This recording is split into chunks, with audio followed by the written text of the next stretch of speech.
salva de palmas ao Senhor, aleluia. Então, gente, nós iniciamos algumas quintas atrás uma nova série de mensagens chamada Sabedoria para a Sua Vida. Eu tenho procurado ser um tanto prático e, na verdade, são mensagens exclusivas para este dia da semana, para a quinta-feira. É uma série que você não vai assistir, não vai escutar, não vai, enfim, ter acesso aos domingos. E por que sabedoria, gente? Porque a Bíblia é clara. A Bíblia diz que sabedoria constrói, a sabedoria ela edifica a casa. Casa, ela simboliza ministério, casa simboliza família, casa simboliza a promessa de Deus para a sua vida. E a sabedoria nos ajuda a construir, logo a ausência, a falta dela, nos impede ou nos impedirá de viver a vontade de Deus. E essa, se eu não me engano, é a quarta mensagem da série, e eu quero falar sobre algo muito interessante, que eu escrevi no meu penúltimo livro que eu lancei, o Geração Não Me Toque. Eu quero falar sobre a cultura de vitimização, e eu quero te mostrar o quanto isso influencia as nossas vidas, e como isso está enraizado no nosso dia a dia,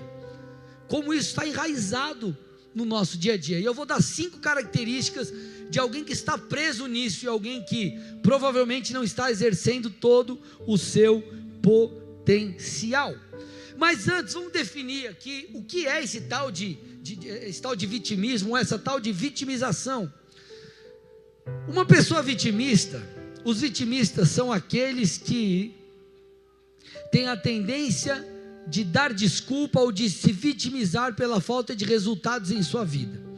Basicamente, quem é o vitimista? O vitimista é aquele que, ao invés de olhar para si e falar: cara, eu acho que minha empresa não está indo para frente por causa disso, por causa do meu posicionamento, porque eu estou errando nisso. Ou minha vida espiritual não está indo para frente porque eu não estou me santificando, não estou buscando a Deus. Ou minha vida familiar, meu casamento está tudo ruim por causa disso, eu estou pisando na bola nesse sentido. Não, ele olha para tudo e para todos, apontando a culpa. E isso, obviamente, gente, nos impedirá de enxergar aquilo que precisa ser ajustado. O vitimista é aquele que ele sempre se considera debaixo de opressão, debaixo de maus tratos, debaixo de arbitrariedades. O chefe vai lá e dá uma dura, o que o cara faz? O cara pede para ir embora no outro dia. Aí você vai estudar: não, mas o que aconteceu? Aí vai lá, a gerente do RH, e senta para conversar com o cara: mas o que aconteceu? Teu chefe te xingou, falou palavrão, sei lá, o que ele fez? Não, ele só falou que depois vai ver a história, só falou que o cara estava errado, e pediu para ele mudar, ou repreendeu o cara porque ele chegou atrasado, tem chegado atrasado durante uma semana. Aí o cara: não, porque não sei o que lá. Gente, esse é o vitimista, e é aquele que não vai para frente, e é um trem, gente, que está enraizado na nossa cultura. Você já percebeu hoje em dia que tudo, pelo amor de Deus, entenda o que eu vou falar, para você não falar que o pastor falou besteira, tudo bem, gente? Mas na minha época de colégio, tinha um monte de coisa que hoje é bullying que antes não era. E eu não estou falando de excesso, gente, não estou falando de discriminação, não estou falando de humilhação, não estou falando nada disso, de coisas que realmente são erradas e precisam ser corrigidas e ajustadas. Mas na minha época tinha coisas que faziam um negocinho lá, cara, aprende a lidar aí, cara. Hoje não, é bullying, qualquer coisinha é bullying. O que você faz? Você gera pessoas fracas. Por que nós vemos uma geração muito emotiva, fraca emocionalmente? Porque é uma geração que não precisa lidar com problemas. É a geração que: eu não gosto de você, eu te bloqueio no Instagram e no WhatsApp, não preciso olhar mais para você. Na sua época, você tinha problema com o cara na escola, o que você tinha que fazer? Você tinha que chegar lá no outro dia e olhar no olho do cara. Faz sentido ou não, gente? Tudo bem? Estou afirmando, não sou a favor de bullying, tá bom, gente? Não, o pastor falou de púlpito, gente. Não fale que eu disse isso, porque eu não disse isso. Vocês estão entendendo o contexto aqui, amém, gente? Então o problema dessa cultura é uma cultura que nos impede de ver os nossos erros, que nos impede de ajustar o que tem que ser ajustado. Vamos lá, olha o que a Bíblia diz. Romanos 2, 6 a 8. Ela diz que Deus retribuirá a cada um segundo as suas obras. Opa! A vida eterna aos que perseverando em fazer o bem procuram glória, honra e incorruptibilidade, mas ira e indignação para os egoístas que desobedecem à verdade e obedecem à injustiça. Vamos lá, gente. Se Deus ele retribui, Deus nos permite colher segundo as nossas escolhas, nós podemos esperar uma boa colheita. Se nós semeamos coisas ruins, ou se deixamos de semear aquilo que é necessário, não tem como você esperar. Agora, por que a gente espera? Porque nós vivemos muitas vezes em uma cultura de coitadismo e de vitimização, porque o vitimista ele acha que é injusto. O cara está colhendo e eu não estou colhendo. A pergunta que você tem que fazer não é se é justo ou injusto, a questão é, você está fazendo o que o outro fez? Vocês estão aqui, gente? Ah, mas por que o fulano foi promovido? Porque o cara quando precisa faz hora extra, o cara se dedica, o cara se esforça. Ah, mas por que o cara lá, ele foi ungir diácono? Diácono, sabe o que é diácono, gente, na Bíblia? É serviço. Diácono é sinônimo de serviço. Se você não serve, não tem a cultura do servir, não tem como você ser isso. Por quê? Porque não é um cargo, é um encargo. Vocês estão aqui comigo, gente? Sim ou não, meus amados? Então o problema do vitimista é, ele acha injusto não colher, só que ele não para avaliar quais têm sido as suas escolhas. E esse é um problemão. Por quê? Porque a pessoa não percebe os seus erros. Cara, você não consegue perceber que você foi mandado embora porque você está fazendo isso. Não, ele acha que o chefe persegue ele. Enquanto você ficar com essa mentalidade, enquanto essas pessoas ficarem com essa mentalidade, elas não vão romper. Olha que interessante, gente. Hebreus 5, 11 a 14. A esse respeito, temos muitas coisas a dizer, coisas difíceis de explicar, porque vocês ficaram com preguiça de ouvir. Pois quando já deviam ser mestres, levando em conta o tempo decorrido, vocês têm novamente necessidade que alguém lhes ensine quais são os princípios elementares dos oráculos de Deus. Passaram a ter necessidade de leite, não de alimento sólido. Ora, todo aquele que se alimenta de leite é inexperiente na palavra da justiça, porque é criança. Mas o alimento sólido é para os adultos, para aqueles que pela prática têm as suas faculdades exercitadas para discernir não somente o bem, mas também o mal. Trocando em miúdo, sabe o que esse texto está falando? Que a imaturidade daqueles irmãos os impedia de acessar coisas mais profundas. Então a imaturidade, a falta de ir além, o não ser maduro o suficiente para os impedia de viver a medida que Deus tem. Você já parou para avaliar a sua vida? Eu te pergunto, será que você não chegou onde Deus quer que você chegue por uma questão de falta de maturidade? Ou por uma questão de falta de posicionamento, ou falta de correspondência para com a palavra? Porque, gente, se nós não formos humildes o suficiente para reconhecermos o que precisamos mudar, nós vamos colocar a culpa em todo mundo, no sistema, na sociedade, na família, no governo, em qualquer outra pessoa.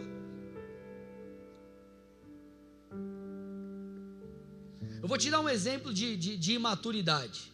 O povo de Israel, ele tinha acabado de ser tirado do Egito. E, gente, vamos lá, eles foram tirados do Egito com Deus mandando pragas, gafanhoto, diversas coisas, 10 pragas, uma praga atrás da outra. Deus com mão forte venceu não apenas o povo, Faraó, mas ele também destronou principados e potestades que eram representadas por cada um das pragas ali que aconteciam. Era o poder de Deus se manifestando. Então o povo tinha que olhar e falar: Deus, obrigado por aquilo que o Senhor fez. Qualquer desafio que nós venhamos a enfrentar agora que estamos libertos, o Senhor vai fazer, porque o Senhor nos tirou do Egito. O Senhor fez algo impossível. Só que enquanto o povo fugia, olha o que aconteceu, gente. Êxodo 14, 8 a 12. Porque o Senhor endureceu o coração de Faraó, rei do Egito, para que perseguisse os filhos de Israel. Saíram marchando para que perseguisse os filhos de Israel. Porém os filhos de Israel saíram marchando corajosamente. Os egípcios os perseguiram com todos os cavalos e carros de guerra de Faraó, os seus cavaleiros e o seu exército, os alcançaram acampados junto ao mar, perto de Pi-Hairote, diante de Baal-Zefon.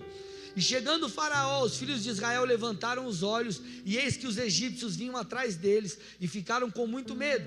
Então os filhos de Israel clamaram ao Senhor, disseram a Moisés: será que foi por não haver sepulturas no Egito que você nos tirou de lá, para que morramos neste deserto? O que foi que você fez conosco, tirando-nos do Egito? Não foi isso que dissemos a você no Egito? Deixe-nos em paz para que sirvamos os egípcios, pois teria sido melhor para nós servir os egípcios do que morrer no deserto. Então, ao invés do povo falar assim: não, Deus me tirou do Egito e agora eles estão nos perseguindo aqui, mas Ele vai nos dar vitória também. O que eles fizeram? Eles disseram: não, mas era melhor a gente ter ficado lá do que sofrer essa perseguição, do que passar por isso, do que passar por esse sofrimento. E quantas vezes nós agimos assim? Ao invés de nós olharmos para trás e falarmos: eis os gigantes que Deus nos ajudou a derrubar lá, eles serão também derrubados agora, porque Deus é comigo. Não, nós nos vitimizamos. Esse é o problema da falta de resultado na vida de muitos. Sabe o que Moisés precisou fazer, gente? Moisés precisou olhar para o povo e relembrá-los que Deus traria o livramento. Olha lá o texto. Moisés, porém, respondeu ao povo: gente, não tenham medo, fiquem firmes e vejam o livramento que o Senhor lhes fará no dia de hoje, porque vocês nunca mais verão esses egípcios, o Senhor lutará por vocês. Fiquem calmos, gente, com pessoas que estão debaixo dessa cultura, debaixo dessa prisão de vitimização. Como é uma das coisas que você percebe, você constantemente precisa ficar acalmando ela e falando: não, vai dar certo, calma, e está tudo bem, não toma decisão de cabeça quente, não pense em desistir. Por quê? Porque a pessoa ela fica colocando a culpa em todos, e ela não entende que ela precisa aprender a lidar consigo mesma. Pessoas que estão debaixo dessa cultura, elas não sabem lidar com nãos, elas não sabem lidar com as frustrações. Gente, ninguém gosta de se frustrar. Você tem um projeto na vida, você tem um alvo, você corre atrás, e daqui a pouco quando parece que tudo vai dar certo, dá errado. É óbvio que você vai sentir o baque muitas vezes, mas a questão é, você tem que compreender: ei, tudo vai cooperar para o seu bem. Se você ama a Deus, se você tem seguido a Ele, Ele vai permitir que isso mude a sua vida, isso te amadureça. Obviamente, gente, eu não estou falando de erros deliberados que nós temos. Puxa vida, traí minha mulher e esculhambei com tudo e ela me separou de mim, mas Deus sabe de todas as coisas. Gente, pelo amor de Deus, isso é culpa tua. Você tem que falar para essa pessoa: crie vergonha na sua cara e não põe a culpa em Deus. Agora, a gente está, cara, nós estamos sendo da vontade de Deus e passamos por frustrações, passamos por situações. Cara, você recebeu um não quando você achou que você ia receber um sim. Ei, meu irmão, respira, amadureça com essas situações, porque a imaturidade vai impedir de chegar a lugares altos. Você consegue imaginar alguém imaturo emocionalmente sendo CEO de uma multinacional? Primeiro problema que der, ele vai pedir para sair na mesma hora. Você está entendendo? Você precisa, como que você vai, Deus vai te colocar como um líder em algum lugar, enfim, cumprir uma promessa, se você não consegue lidar nem com algo simples do seu dia a dia? Alguém podia falar agora: fala, Jeová. Estou brincando, gente. Vocês estão me entendendo aqui, meus amados, de verdade? Escute: enquanto não amadurecermos emocionalmente, nós não estaremos aptos para receber coisas maiores. Vou repetir: enquanto não amadurecermos emocionalmente, não estaremos aptos para receber coisas maiores. Então essa vitimização, ela é muito prejudicial, e eu quero dar 5 traços de um vitimista. Olha para o irmão do seu lado e fala: agora é a hora. olha para o outro irmão e fala assim: agora você vai se ver no espelho. Aí você vai olhar no espelho, aí você vai ver, tem ou não tem? Estou em dia ou não estou em dia? Está tudo bem ou está tudo mal? E glória a Deus por isso, gente, é isso mesmo. Eu gosto de culto quando eu vou e Deus me arrebenta, e eu saio virado do avesso, Senhor, eu preciso mudar. Aí que é bom, gente, aleluia. Primeira característica do vitimista, eu vou até tomar uma água para falar isso.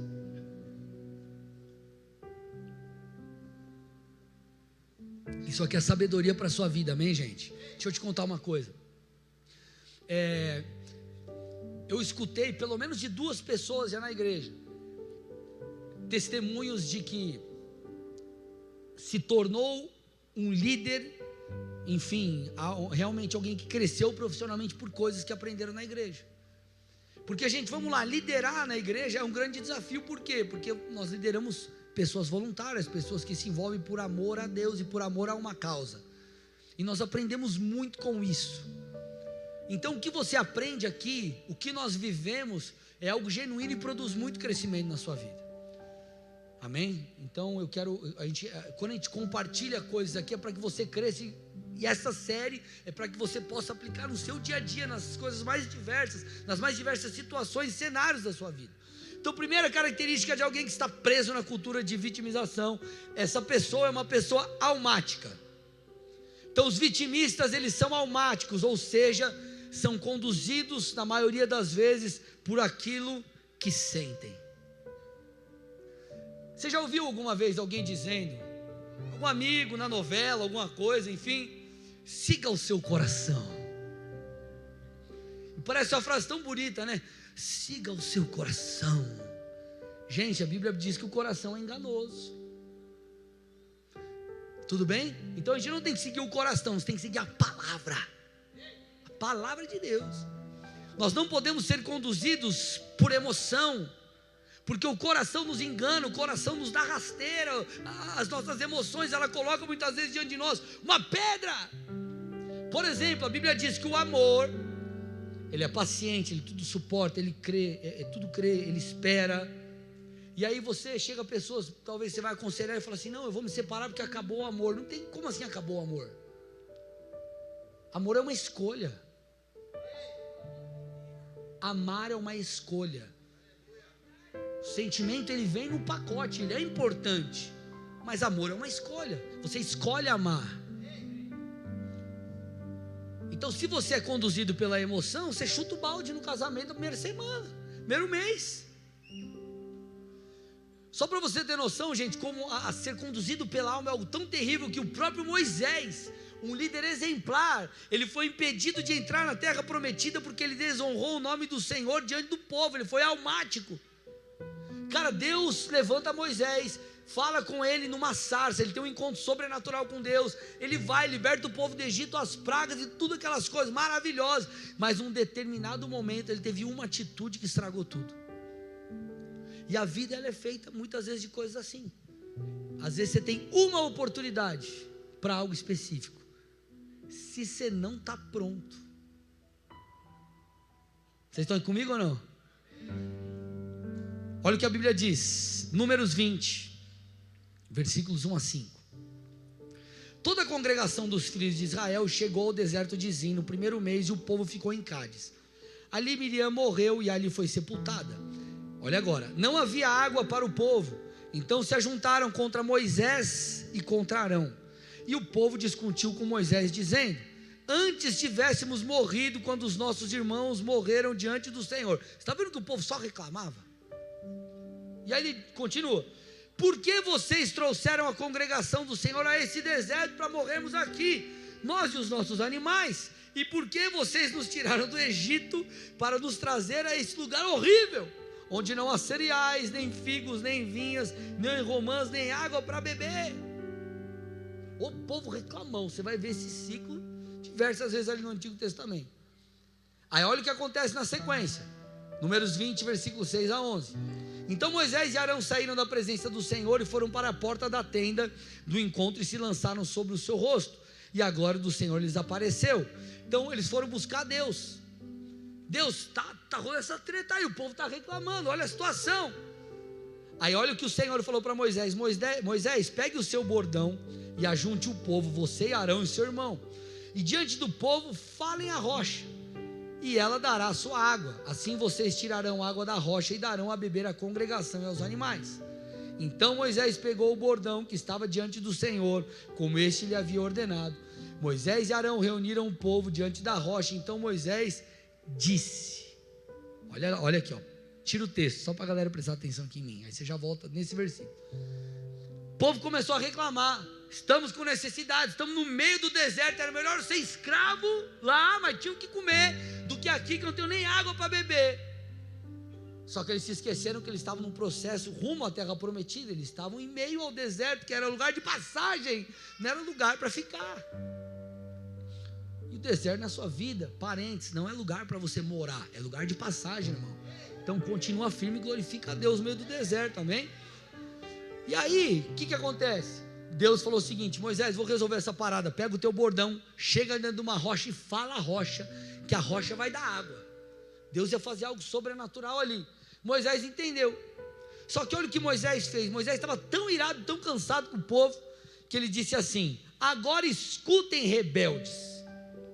Olha lá, Deus mandou ele falar com a rocha. Ele falou para o povo: escutem, rebeldes, será que teremos de fazer com que a água saia dessa rocha para vocês? Moisés levantou a mão e feriu a rocha 2 vezes com o seu bordão, e saíram muitas águas, e a congregação e seus animais beberam. Para o povo estava tudo beleza. Deus usou Moisés, o milagre foi feito, Deus atendeu a nossa necessidade. Mas o Senhor havia falado para Moisés: Moisés, fala a rocha. Moisés, tenha domínio próprio, vai lá e só dá um comando para a rocha, que ela vai verter água. Só que não, ele fica irado, chama o povo de rebelde, dá um esculacho e bate na rocha.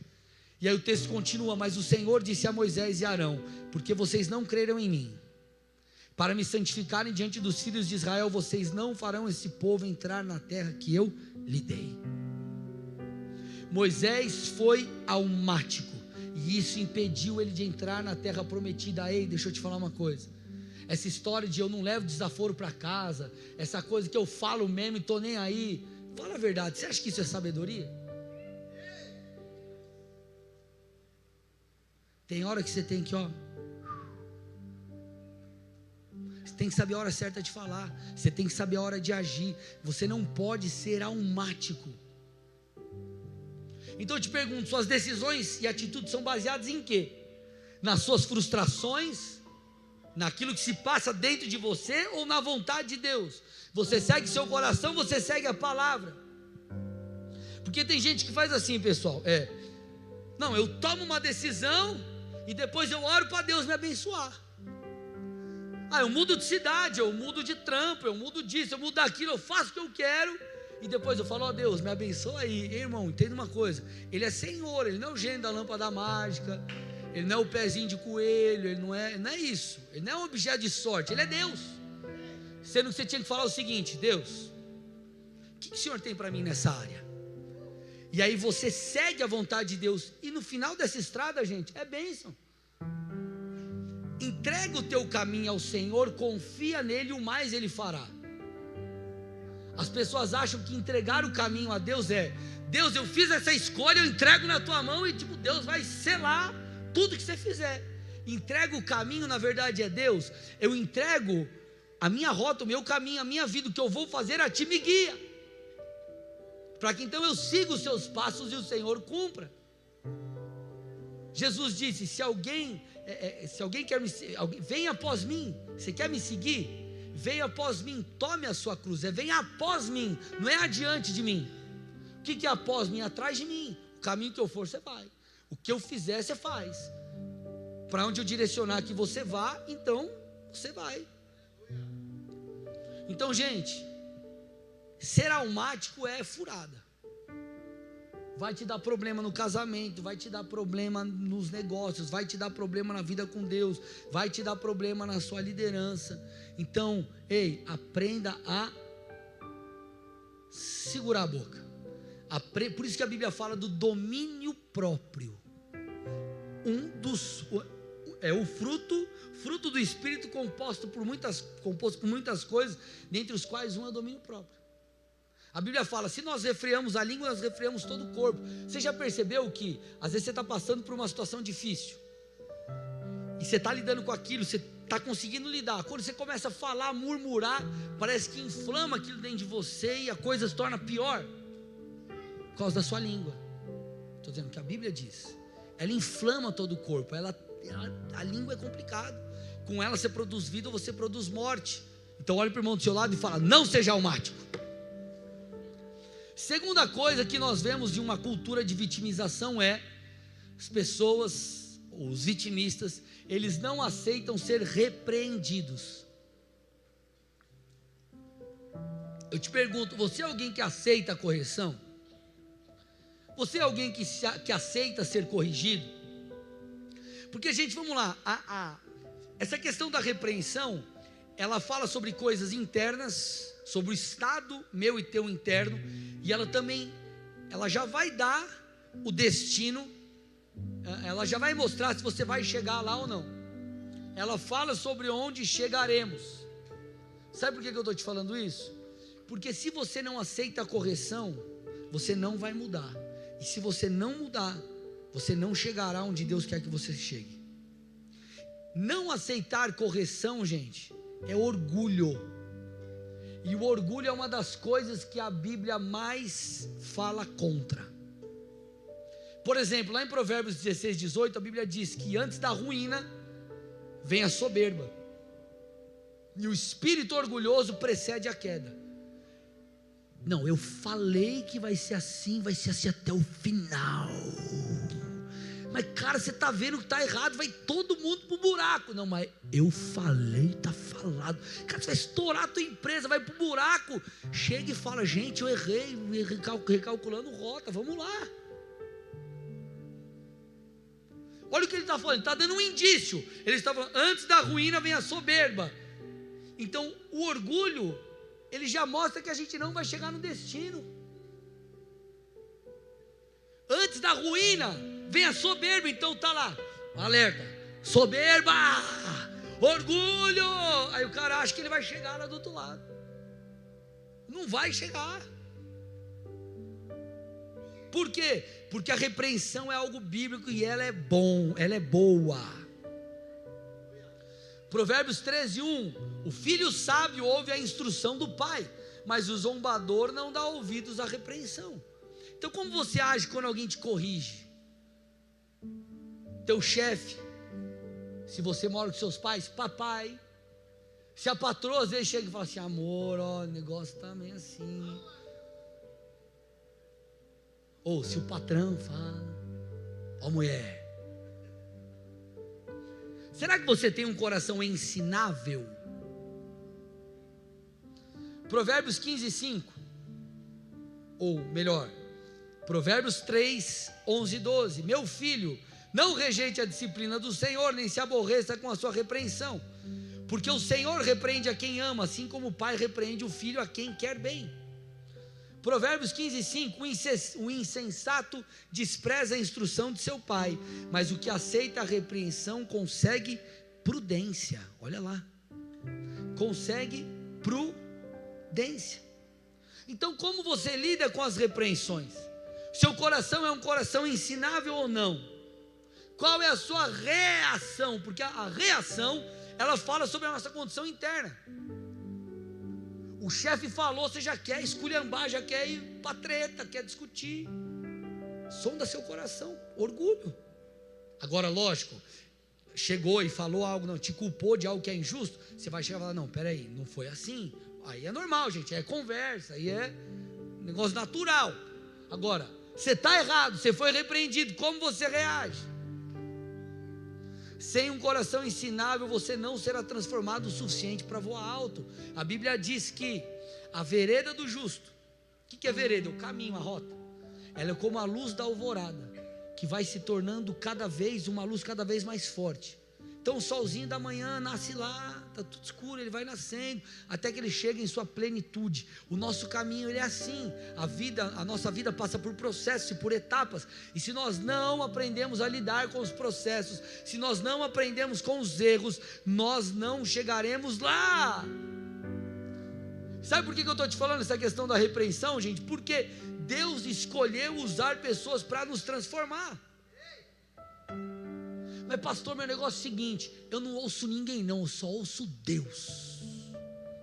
Tudo bem, olha para a palavra, você vai ver Deus levantando líderes. Na igreja primitiva, Moisés como um líder, os juízes como líderes. Deus trabalha dessa forma, Deus usa pessoas. Então se você fala, não ouço ninguém, só ouço Deus, só se Deus aparecer na minha frente, mandar um anjo aqui, ó, e um anjo com a camisa do Atlético, amarrado, é demônio, pastor, não, estou brincando, é bênção. Não, porque tem gente que pede uns sinais assim: Deus, eu só vou se aparecer um anjo com a camisa do Brasil, com 6 estrelas, oh glória, aleluia. Receba, né? É isso aí. Olha o que a Bíblia diz, Provérbios 27:17: assim como o ferro afia o próprio ferro, as pessoas aprendem umas com as outras. Você está lá, ó, você tem uma baita oportunidade de crescer. Sabe que às vezes está raspando aqui? Porque tem coisa aqui que está sobressalente, o outro também, eles ficam lá. Agora experimenta avaliar, cara, onde eu errei, como eu preciso agir, será que eu não preciso mudar? Agora o vitimista, ele faz o quê? Não, eu nunca estou errado, rata o outro. Eu nunca errei, mamãe falou que eu nunca errei. Mamãe fazia todinho antes de eu dormir e falava: filho, você é um príncipe. Não, estou brincando, estou exagerando para vocês darem risada. Vocês estão me entendendo, gente? Tudo bem? Ponto 3, meus amados, estamos chegando aí quase lá. O vitimista, o cara que está debaixo da cultura de vitimização, ele vive dando desculpas. Desculpa para tudo. Você conhece alguém que dá desculpa para tudo? Fala a verdade. Conheço, pastor. Desculpa para tudo. Cara, por que você não foi treinar? Cara, não fui treinar porque acabou minha whey. O cara come frango depois, cara, sei lá. Ah, não fui para a igreja por quê? Porque choveu 3 horas da tarde, meu irmão, o culto é às 6. Não, mas eu ia molhar os meus pés. Por que você não sei o que? Ah, porque não sei o que lá. Ah, porque não sei o que? Porque não sei o que lá. Gente, de verdade, seja sincero. Você acha que uma pessoa que dá desculpa para tudo, ela vai viver coisas incríveis? Seja sincero, não vai, com certeza não. E por que a gente age assim? Eu lembro na época da faculdade, sou formado em Direito, tinha uma menina, eu não lembro se era na minha sala, ou na sala de outra pessoa ali, mas enfim, ela vendia bombom para pagar a faculdade. Bombom para pagar a faculdade. E aí tem gente que só apertar daqui, apertar dali um pouquinho, consegue fazer e dá desculpa, fala que não consigo estudar porque eu não tenho, não sei o que lá. Você já foi atrás para ver? Você já tentou uma bolsa? Ah, não fiz nada. O cara quer que alguém ligue, toque o telefone. Aí, alô? Oi, então, não, eu estava aqui orando e Deus me deu teu nome, Deus me deu teu telefone, Deus me deu o curso que você quer fazer, Deus falou comigo a faculdade que você quer fazer, e Deus mandou eu te ligar e mandou eu fazer a matrícula, e está feita, é só você ir lá e começar o curso, que começa daqui 10 dias, das 7 da noite às 10, beleza? E ainda depositei na tua conta as passagens de ônibus, ou o dinheiro do Uber, se você preferir. Ô glória, né? Deus pode fazer isso. Agora, você também pode levantar do lugar e procurar algo e tentar fazer a sua parte. Vocês estão aqui ou não? Olha para o irmão do seu lado e fala: é forte, igreja.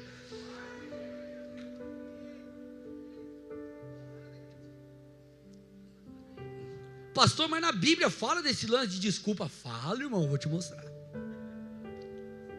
Vocês gostam na Bíblia, aí tá certo, tem que ser na Bíblia. Vamos lá então. Lucas 14, 16 a 21. Jesus, porém, respondeu: certo homem deu uma grande ceia e convidou a muitos. A hora da ceia enviou o seu servo para avisar os convidados: venham, porque tudo já está preparado.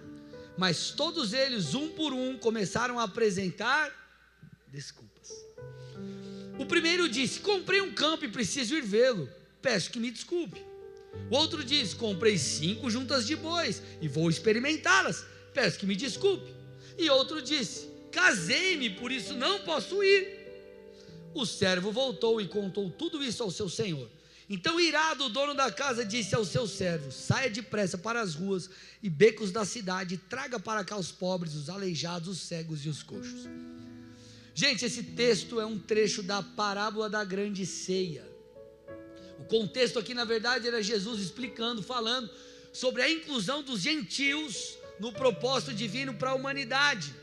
Então, o Senhor não queria alcançar apenas os judeus, mas todos os demais povos, e Ele explica isso. As parábolas falavam do funcionamento do reino, de tantas coisas, só que também fala para mim e para você, fala para mim e para você sobre isso que nós temos conversado aqui. E o que nós percebemos? Os convidados diante de uma grande oportunidade, um grande banquete foi feito para eles, eles foram convidados para aquilo, convidados de honra, mas eles disseram não. Não porque não podiam de fato, mas deram desculpas. Mas pastor, como que você sabe que eles deram desculpas? Vamos lá. O primeiro falou, gente, que eles não poderiam ir porque haviam comprado um campo e precisava vê-lo. Quem compra, gente, uma propriedade antes de ver? Pastor, mas ele pode acessar o site, internet, WhatsApp, vídeo. Gente, você não está em 2022. Não estou falando da Bíblia. Tudo bem? Não tinha Booking, não tinha Decolar, não tinha Imobiliária X-Bolinha-Z, app, Google Maps. Quem compra uma propriedade sem ver? Não, mas o cara lá mandou um WhatsApp. Não tinha o WhatsApp, gente, para falar: estou com a oportunidade agora, ou você compra ou você não compra. E ainda que ele tivesse comprado sem ver, não havia tamanha urgência, porque a propriedade já tinha sido adquirida. Então eu vou para o banquete, amanhã eu vou lá ver a propriedade. Desculpa. Ele poderia ter ido para o banquete. O segundo deu desculpa falando que havia comprado algumas juntas de bois e precisava experimentá-las. Gente, ninguém comprava gado ali sem primeiro examinar os bichos. Desculpa. O terceiro afirmou que tinha casado e não poderia ir. Posso falar aqui uma coisa? Deixa eu tomar água.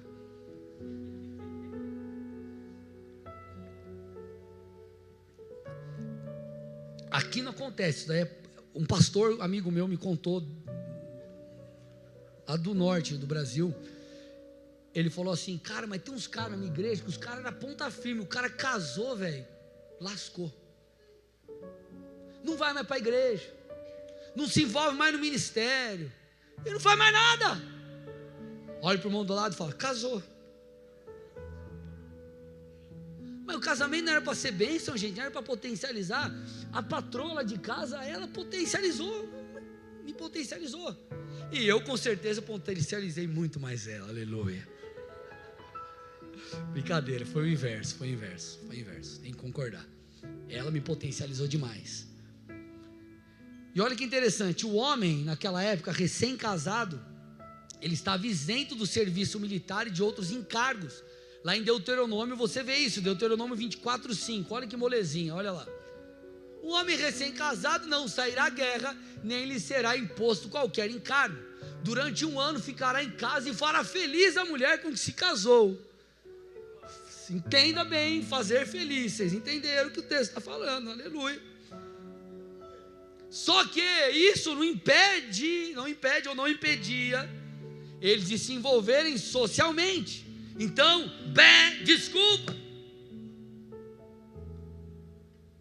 Eu te pergunto, quais são as suas desculpas, se você as tem dado?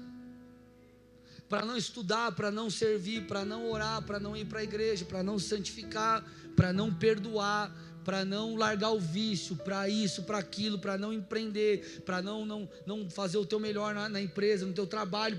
Qual é a tua desculpa?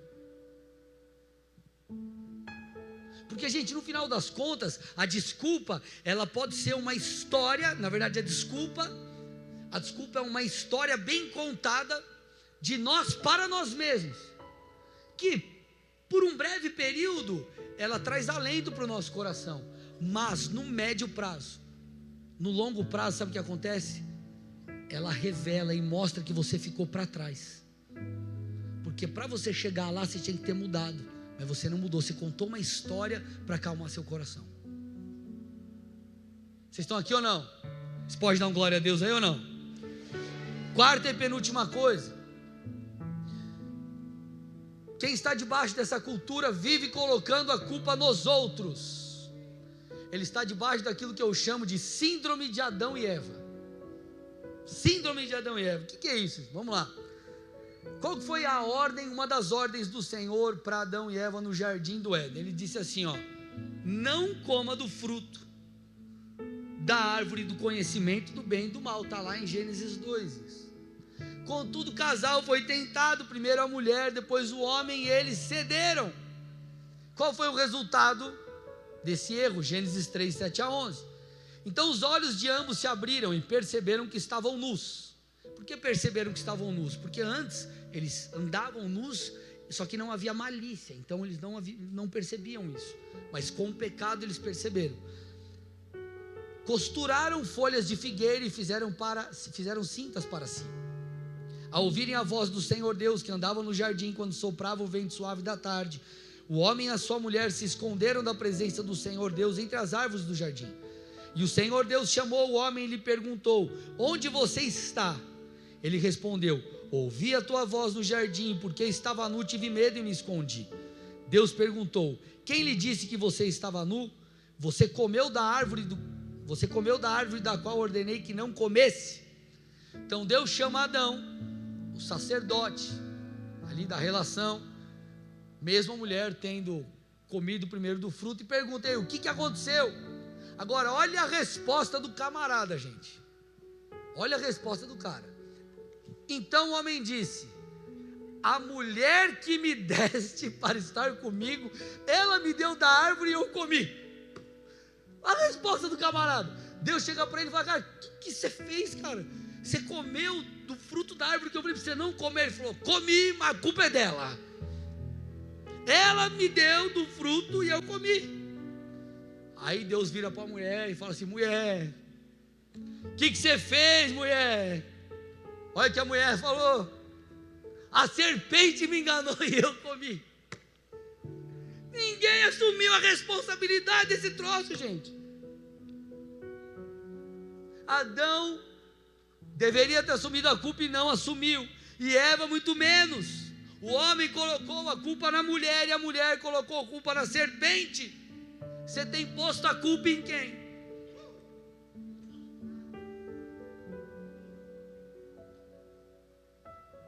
Gente, entenda, nós precisamos compreender que somos responsáveis pelo nosso futuro. Deus é quem faz, mas você tem que cooperar. Se você não cooperar, você não vai chegar lá. Mas também, se você depender da força do seu braço, você não vai viver o que Deus tem. Então é uma ação em conjunto. Agora, por que Deus chamou Adão?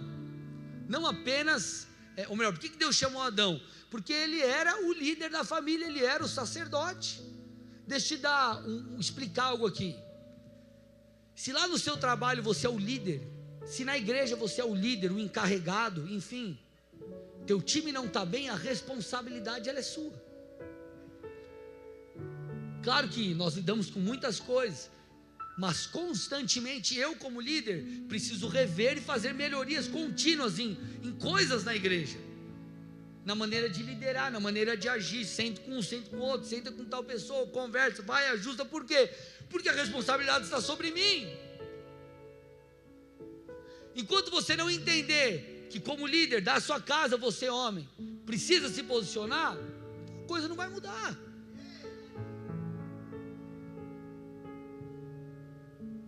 Enquanto você não entender que é responsável para cooperar com Deus e construir o futuro que o Senhor prometeu, você não vai sair do lugar. Então não coloque a culpa nos outros. Assuma aquela que é a sua culpa. Assuma a sua responsabilidade. Vocês estão aqui ou não, gente? Quinta e última coisa. Aquele que está debaixo da cultura de vitimização, aqueles que estão debaixo dessa cultura, são adoradores do próprio eu. São adoradores do seu próprio eu. Eu costumo dizer que os vitimistas, eles são ególatras. Ególatras. O que isso significa? Uma pessoa que está debaixo dessa cultura, ela quer estar no centro de tudo. Não sei se você conhece alguém, mas pessoas que tudo precisa ser feito do seu jeito e no seu tempo. Você conhece alguém assim? Tem que ser do meu jeito, tem que ser no meu tempo. E se Deus não fizer assim, eu estou de mal de Deus. É sério? Sério mesmo isso? O vitimista, ele quer estar no centro de tudo, o foco é ele. Por isso que não consegue lidar com as frustrações. Coisas como: por que o fulano foi promovido e eu não? Claro, existem injustiças muitas vezes. Lá na empresa teve um esquema lá de um com o outro e não sei o que lá. Beleza, pode acontecer. Agora, muitas vezes é porque você não fez o que tinha que ter sido feito. Só que não, a pessoa acha que tudo tem que ser em virtude dela. Porque tal pessoa foi ungida e eu não. Porque tal pessoa foi chamada para pregar e eu não. Porque isso, porque aquilo outro. Olha para o irmão do seu lado e fala: o mundo não gira ao seu redor. Vamos lá, gente, pode falar, fala de novo com força: o mundo não gira ao seu redor. Gente, olha aqui, eu não vivo na Andrélândia, eu vivo no planeta Terra. E o planeta Terra tem 8 bilhões de pessoas. Você acha que só tem eu? Não, eu quero ser o mais usado do Brasil. Eu quero que todas as pessoas só me ouçam. Gente, pelo amor de Deus, tem muita imaturidade. Tudo tem que ser do meu jeito, para mim. Tem 8 bilhões de pessoas que Deus deseja alcançar e abençoar. Ou seja, vai ser tudo para você. Lógico, as promessas se cumprirão. E eu não estou falando que você é mais um lá no meio da multidão. Obviamente, você é amado, você é escolhido por Deus. Deus tem um projeto lindo para você.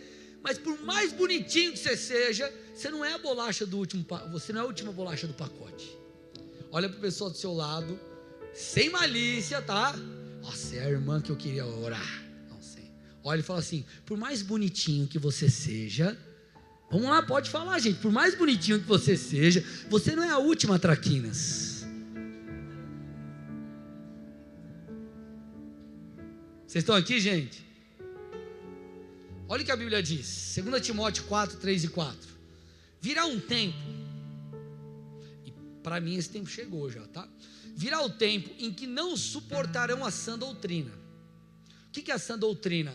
A doutrina correta, o ensino correto da Bíblia, da palavra de Deus, das coisas. Pelo contrário, se rodearão de mestres segundo as suas próprias cobiças, como que sentindo coceira nos ouvidos. Eles se recusarão a dar ouvidos à verdade, entregando-se às fábulas.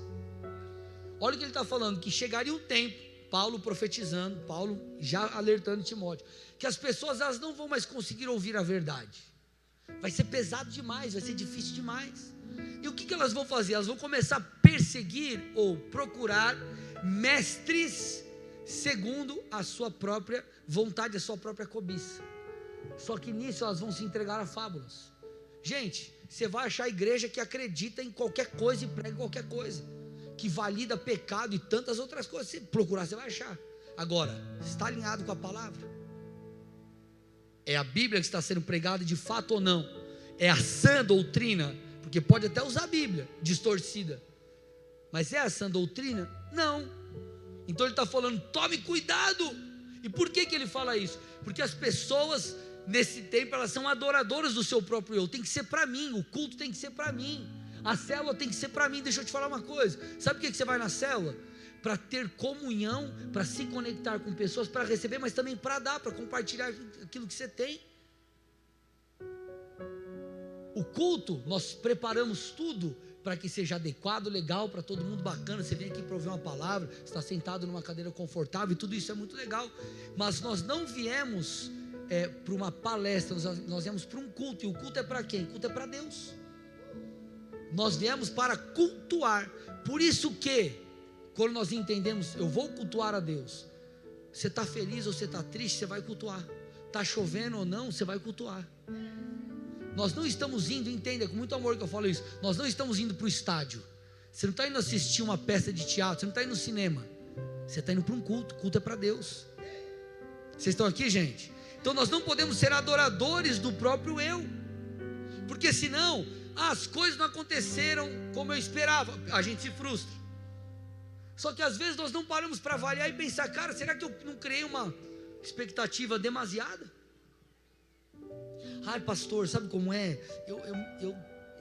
Eu sei que eu tenho chamado para empreender, mas eu me frustrei. Por que você se frustrou, irmão? Me conta. Não, pastor, é o seguinte, eu comecei um negócio faz 3 meses e eu estou frustrado, porque, sabe, eu tinha me programado para em 3 meses eu ir para Disney, sabe, pastor?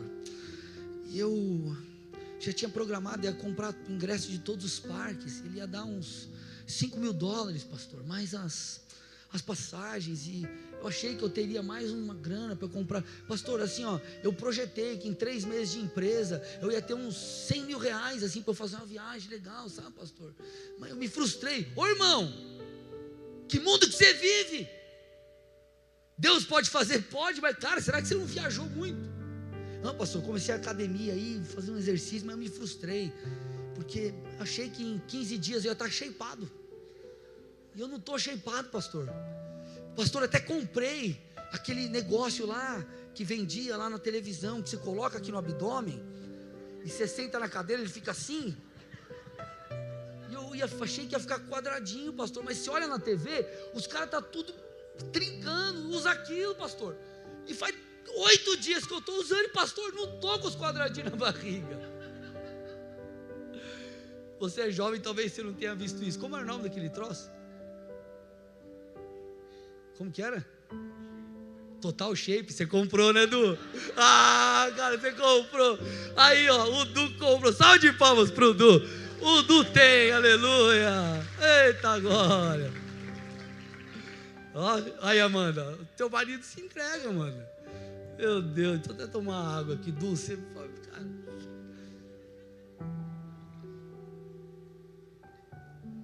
Você está entendendo, gente?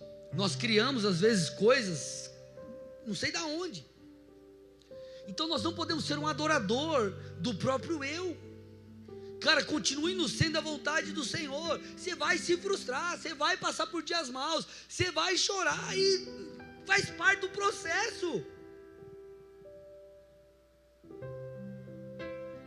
Entenda, gente. Eu tenho uma ministração, quero encorajar depois vocês. Dá uma olhadinha, vai lá no meu Instagram, o André Silva. Se você não me segue, já faz isso lá, o André Silva. Aí, pastor, mas tem 2 Es. Gente, meu nome é André Pereira da Silva. Tenta criar um e-mail com André Pereira da Silva. Tem que ser André Pereira da Silva 1254 @ todo mundo tem o mesmo nome. Vai lá, me segue, dá uma olhadinha lá no link da bio. Tem as ministrações no YouTube, tem lá no Spotify, SoundCloud, Deezer. Você vai ver que tem uma playlist chamada Geração Não Me Toque. Tem uma ministração chamada E Daí Que Está Doendo.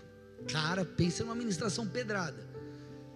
Essa série foi a série mais ouvida lá, é muito legal, abençoou muita gente. E daí que está doendo? E gente, tem momentos que o Senhor olha para nós e é como se Ele dissesse: e daí que está doendo? E daí que você está chorando? Vamos lá. Está doendo, eu sei, mas continua. Está doendo, eu sei, mas faz parte do processo dele na sua vida. Está doendo, ok, segue. Isso vai te ajudar a não ser uma pessoa almática. Isso vai te ajudar a ser uma pessoa humilde, a perceber os seus erros. Isso vai te ajudar a não dar desculpas, porque talvez você já deu tanta desculpa que você nem sabe mais o que é verdade e o que é mentira. Talvez você ficou colocando a culpa nos outros, enfim. E o Senhor está estabelecendo um processo na sua vida. Mais do que te levar ao destino, Deus quer que você amadureça antes de você chegar lá. Deixa eu te falar. Estuda a história do rei Davi. Estou fechando aqui. Estuda a história do rei Davi. Antes de Davi chegar no trono, irmão, pensa num cara que teve que enfrentar coisas. Ele teve que proteger as ovelhas, enfrentando um leão, um urso. Matou Golias, quando ele achou que tudo ia romper, porque a galera estava aplaudindo, fazendo música para ele, aquela coisa top, tá até no Spotify a música de Davi, bombando, a primeira, mais ouvida. Saul começa a persegui-lo, ele tem que fugir, por anos, viver de maneira que ele não gostaria, serve um povo que era um povo inimigo, e várias coisas acontecem, até que ele se torna rei, a promessa se cumpre, mas primeiro em Hebrom, depois sobre toda Jerusalém, sobre todo o reino. Nós queremos receber uma promessa hoje, e amanhã está vivendo ela. E sabe por que Deus não faz do dia para a noite? Muitas vezes não porque Ele não tem poder para fazer, mas porque Ele quer que você aprenda enquanto você caminha. Ele quer te amadurecer para que você possa sustentar tudo aquilo. Você já viu gente que às vezes você pega e fala assim: meu, o cara lá ganhou na Mega Sena, o cara acabou com o dinheiro. Por quê? Porque ele não tinha R$1 no bolso. No outro dia ele tinha milhões na conta. Por que às vezes pessoas a pessoa era muito humilde, ficou milionária, vira uma pessoa às vezes meio boçal assim? Por quê?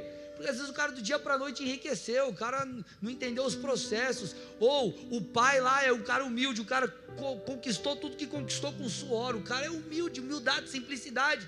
Aí o filho nunca precisou passar uma vassoura no chão e se acha um mala. Por quê?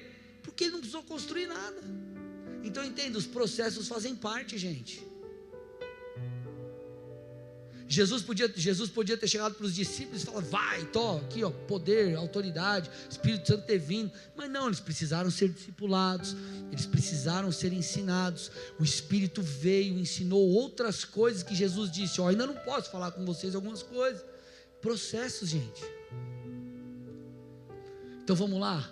Enquanto você ficar abraçado nas suas desculpas, colocando a culpa nos outros, não aceitar ser repreendido, ser alguém almático, ou ser um adorador do seu próprio eu, querer tudo do seu jeito e achar que o mundo gira ao seu redor, você não vai viver aquilo que Deus tem para você, amém? Feche seus olhos, curva sua cabeça em nome de Jesus. Eu quero aqui fazer uma oração por você que está visitando essa igreja, quem sabe pela primeira vez. E por que quem sabe pela primeira vez? Porque talvez você já veio outras vezes aqui, talvez você já foi em outras igrejas, talvez você já nos acompanhou pela internet algumas vezes, mas você ainda não teve um encontro real com Jesus. Contudo, hoje algo aconteceu. Essa palavra mexeu com você, você percebeu o quanto precisa de Cristo, você percebeu o quanto você precisa de Jesus, você percebeu que é pecador, pecadora, que precisa de misericórdia, precisa de salvação, e você quer entregar a tua vida a Jesus Cristo. Se nessa noite você deseja entregar a tua vida a Jesus Cristo, eu quero que você, onde você estiver, todos de olhos fechados por gentileza, onde você estiver, aqui no culto presencial ou no online, coloque a mão no seu coração e repita uma oração comigo. Coloque a mão no seu coração e repita assim: Senhor Jesus, Senhor Jesus, nessa noite eu reconheço que preciso de Ti. Eu reconheço que sou pecador, preciso de salvação. Eu peço perdão por cada um dos meus pecados. E eu faço uma aliança contigo. Eu reconheço que Tu és o Filho de Deus, que veio a esse mundo, morreu no meu lugar, mas ressuscitou e está vivo. E a minha vida, o meu coração, o meu presente, o meu passado e o meu futuro, eu entrego em Tuas mãos, em nome de Jesus. Meu Deus, eu entrego essas vidas a Ti agora, meu Pai. Senhor, olha para essa oração, olha para essa fé depositada, visita-os, enche-os com Teu Espírito, toca-os profundamente agora, que o fardo do pecado, o peso da condenação caia por terra, que eles tenham a clareza, a percepção e a certeza de que eles hoje foram alcançados por Ti, e Pai, que eles vivam algo novo. Eu profetizo, Pai, uma nova história, eu profetizo comunhão contigo, eu profetizo experiências com o Senhor, eu profetizo que tudo aquilo que o Senhor já predeterminou sobre a vida deles se cumprirão, porque a vida deles a partir de hoje não será mais a mesma. Coloca, Pai, cerca-os de pessoas piedosas, guia-os em nome de Jesus, amém e amém. Dê uma salva de palmas poderosas a Jesus Cristo, aleluia.